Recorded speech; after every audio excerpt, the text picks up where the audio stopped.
Hey everybody, this is Jake from In Between the Lines. Well, this weekend I knew it was going to be a tough one. I knew after watching Michigan play Fresno State that I wasn't very impressed.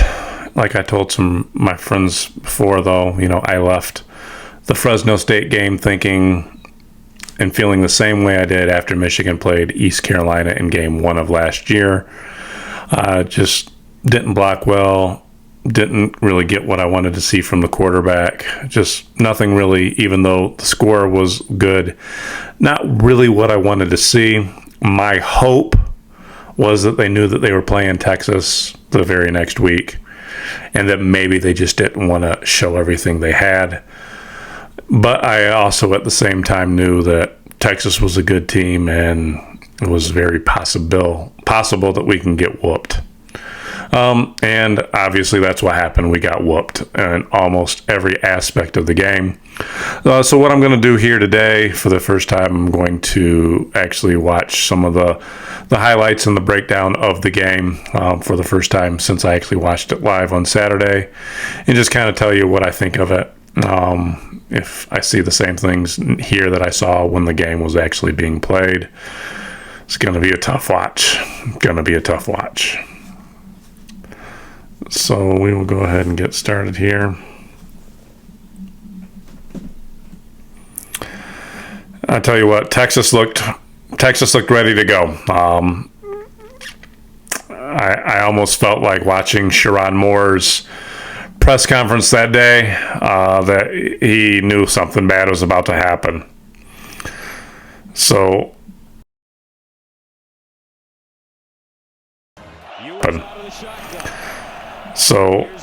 that was heartbreaking.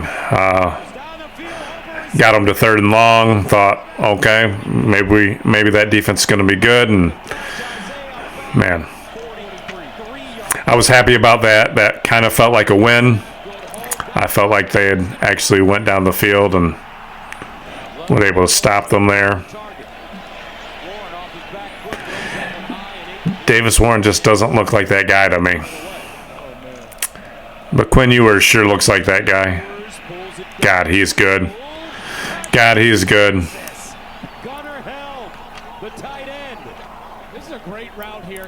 Yeah, so I really thought, if anything, that our defense would be okay. I was just hoping that our offense could give us a little bit. But this second drive here, they kind of got a little creative and moved the ball a little bit.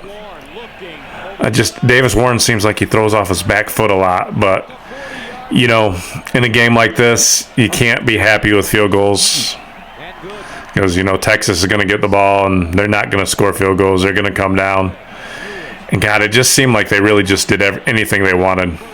I mean, here's there. I mean, he barely got touched going in there.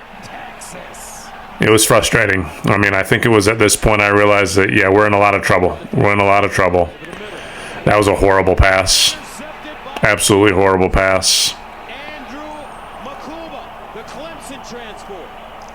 This is just how I remember it. Now, I remember at this point, I remember thinking, okay, if we hold them to a field goal, we get the ball with 2:40, we can get the ball back, score, and get the ball at halftime, and then this happens. I mean, absolute worst case scenario. I just knew with 59 seconds left that they were going to score a touchdown. I just knew it. I mean, clearly you see he catches it. He starts moving upfield, and he really knocks it out of his own hand. God. Just a little short pass, missed tackles. I mean, they really were better in almost every aspect of the game.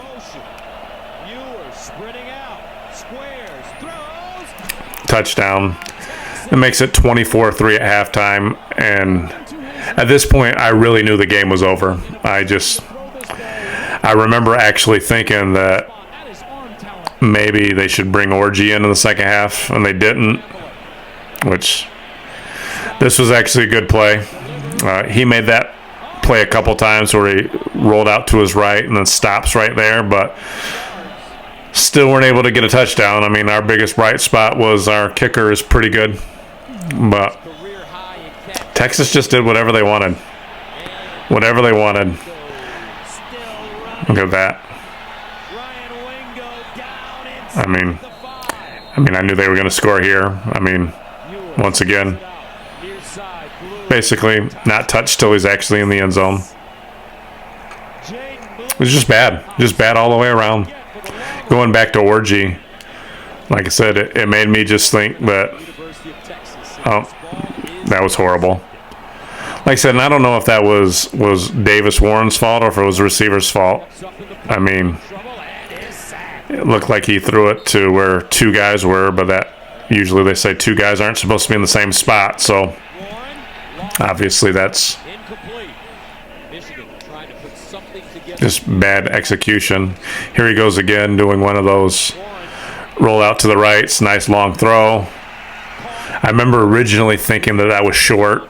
Once they played the replay, I clearly thought he got in, but I didn't think they were going to change it. And how our game was going, I thought we wouldn't get it, but they did give it to us, which was a good call.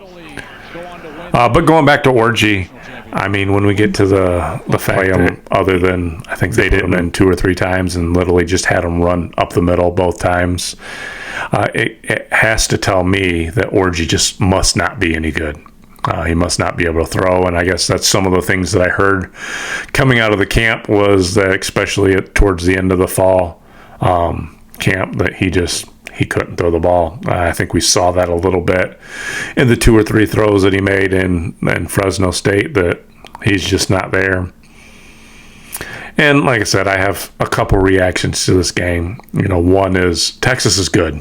I mean, there's no way around it. I think Texas has to be one of the favorites to win the whole thing. They kind of remind me of us last year, to be perfectly honest with you, if you think about it.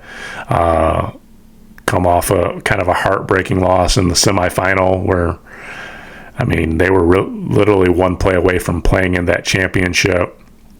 They return a very good quarterback, have a lot of good players returning, and just look hungry out there, and they look like they feel like they're the best team.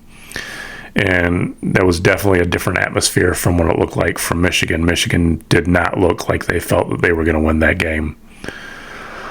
So, I mean, God,